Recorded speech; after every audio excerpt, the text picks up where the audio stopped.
পাশবিকতা আগ্রাসন আর মৃত্যুতে প্রতিদিন রক্তে রঞ্জিত হচ্ছে গাজা। খাদ্য সহায়তার লাইনে দাঁড়ানো মানুষদের লক্ষ্য করে মরাক করিডরে গুলি চালায় ইসরায়েলি সেনারা। গাজা সিটি, খান ইউনিস, রাফা প্রতিটি প্রান্তে বোমার আগুনে ছিন্নভিন্ন হচ্ছে পরিবারগুলো।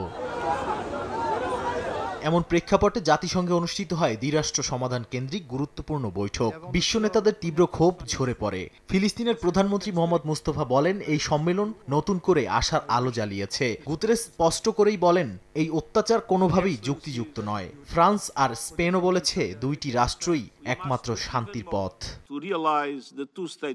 ইসরায়েলের ভেতর থেকেও প্রতিবাদ উঠছে। বিরোধী নেতা ইয়াইর লাপিড বলেন, যুদ্ধ না থামালে জিম্মিদের বাঁচানো যাবে না, সেরা সেনাদেরও হারাতে হবে, আর বিশ্ব মুখ ফিরিয়ে নেবে ইসরায়েলের থেকে। কিন্তু কিছুতেই থামছে না নেতানিয়াহু প্রশাসন। মুখে যুদ্ধবিরতির কথা বললেও চালিয়ে যাচ্ছে একের পর এক গণহত্যা।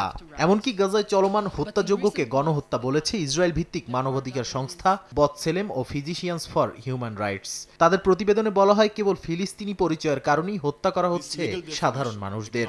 হত্যা, বাস্তুচ্যুত, অনাহার, স্বাস্থ্য ব্যবস্থা ধ্বংস সবই গণহত্যার প্রমাণ। এই অপরাধের দায় ইসরায়েলের পশ্চিমা মিত্ররাও এড়াতে পারে না বলে দাবি করেছে সংস্থা দুটি।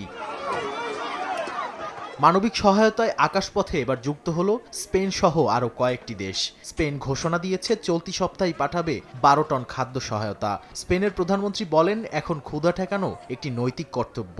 তবে অনেকেই বলছেন, এই এয়ারড্রপ বাস্তব সংকটে এক ফোঁটা পানির মতো।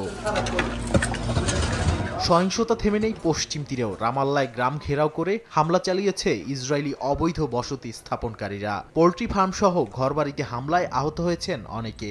স্থানীয়রা বলছেন, এসব আক্রমণে ইসরায়েলি সেনারা মদদ দিচ্ছে। নাদিম মারজান, সময় সংবাদ।